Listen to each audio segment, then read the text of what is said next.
Power structure. We're joined by John Cohn.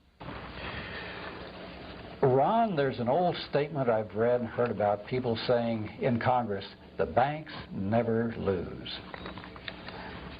Well, I think that's a general statement. I think the big bankers never lose. But I think a little banker right now is losing a lot because a lot of little bankers are getting closed down and the big banks are gobbling them up. I don't think David Rockefeller is going to lose. I don't think he's going to be out selling apples or pushing pencils anytime soon. But a lot of bankers that are being wiped out at the state level are losing. But the big banking power structure seems to have control because they're on the inside and they have control of money and they know what policy is going to be down the road. Can you specify this structure, you're talking about this power structure? Well, the power structure basically is made up of a lot of very powerful business and corporate leaders in the country.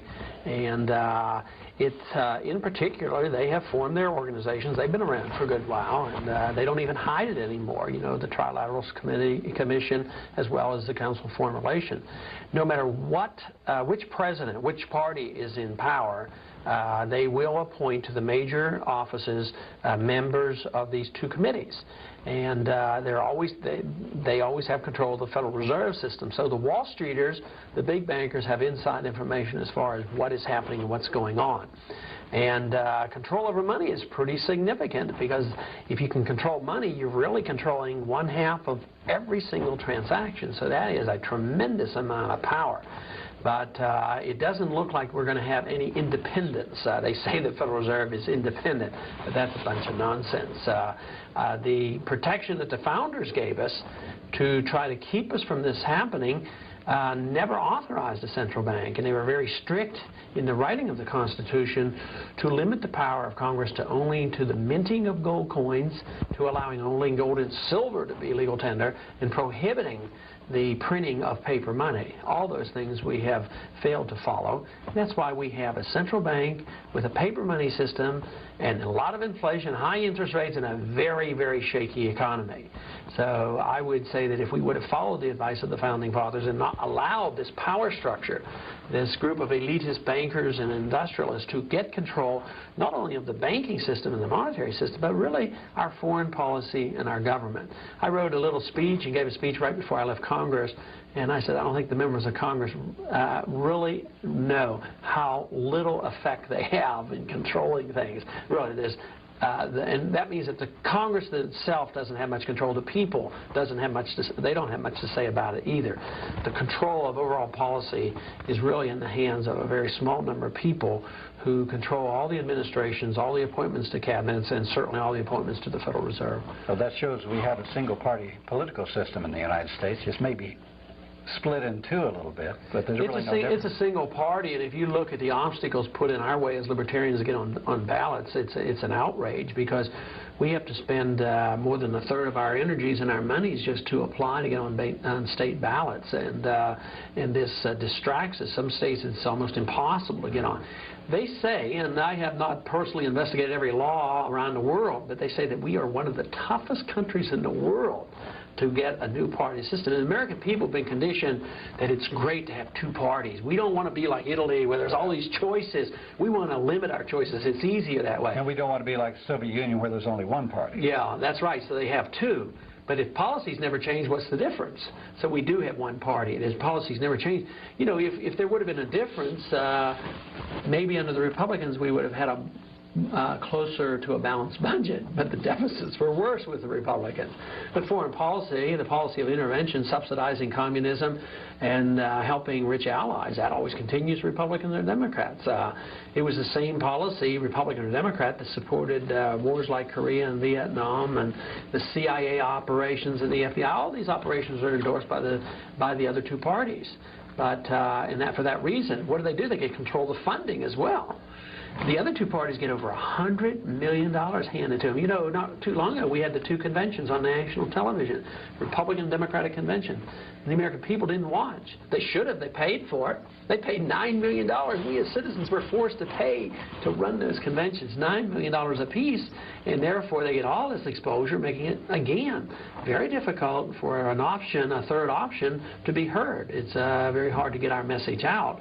But the control is there, whether it's in the political control or the banking control or in government policy control in the administrations. I want to touch, if I may, just on your comment a moment ago about the parting speech that you left with your colleagues in Congress. You were there for 4 terms, and I think are aware of the general level of awareness of your colleagues in Congress at that time. Do they really not know that that all of this is going on, that the power structure is there, unseen, but really manipulating the strings? Most of them don't know. Most of them are suspicious that the problems are more serious than they would never, ever admit publicly, but they don't understand the policies. I've had a lot of members on the banking committee come up and ask me questions. How does the Federal Reserve System work? What are special drawing rights? What is the IMF? And they'll do that quietly because they haven't really studied it. So most of them are naive, but very much aware that there's some serious problems. But if you get somebody at the head of a committee that's been around for 30 years or so, I think that they know very much what's happening. They're very much attuned to what's happening, and I don't think they get that far. I don't think they get to head of a committee unless they've more or less been accepted, by the power structure. I did a study, or just a quick look, a few years ago after reading the Joint Economic Report of the Joint Economic Committee in Congress.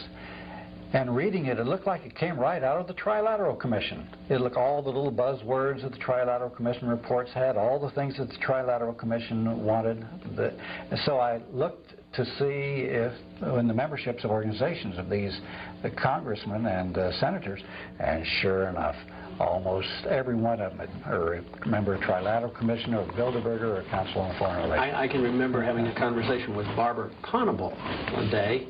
Yeah, she's a biggie in the power structure. And he was complaining about, there's people always complaining about me belonging to the Trilateral Commission. He was complaining to me, and lo and behold, it was Barbara Conable, but as soon as he resigned from Congress, where did he end up? The head of the World Bank. Right. I left Congress. I studied the banking system. I understand something about the money. They haven't called me yet for one of those appointments.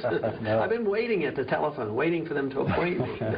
Well, John, you've studied a lot of this banking industry structure, and it's not only interlocked here, but there are international interlocks, aren't there? Yes, there are, and the ties with the foreign banking interest, the people that settled this country left, of course, Europe, and came over here and settled down, and almost immediately the powers that be in the European continent and the money circles were reaching out those tentacles to gain control of the new country here. And that struggle has continued. We see it, and who shall control our currency? They struggled back between Jefferson. And as a matter of fact, I have a quote from Jefferson that I think is very pertinent to our discussion here.